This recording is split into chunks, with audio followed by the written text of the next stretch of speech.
خوش رہنے کے قیمتی راز۔ نمبر 1، دوسروں کو ہرٹ نہ کیجیے۔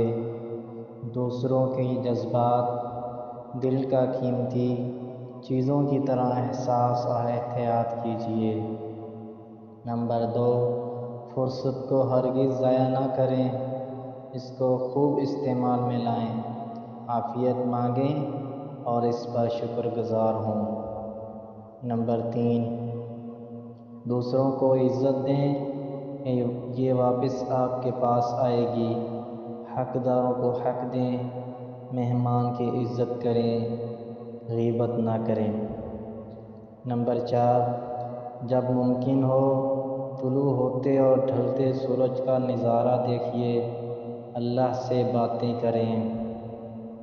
نمبر 5، نعمتیں گنیں جو ملی ہیں، ان میں سے کسی ایک سے محروم ہو جائیں یا یہ عذاب میں بدل جائیں تو کیا ہوگا؟ مثلاً اللہ نے نیک اولاد دی، وہ اس کے بجائے نافرمان ہوتی تو کیا ہوتا؟ نمبر 6، رشتوں کو جوڑنے میں خوشی ہے، رشتے مت کاٹیں، زیادتیاں نہ کریں، خوش رہیں گے۔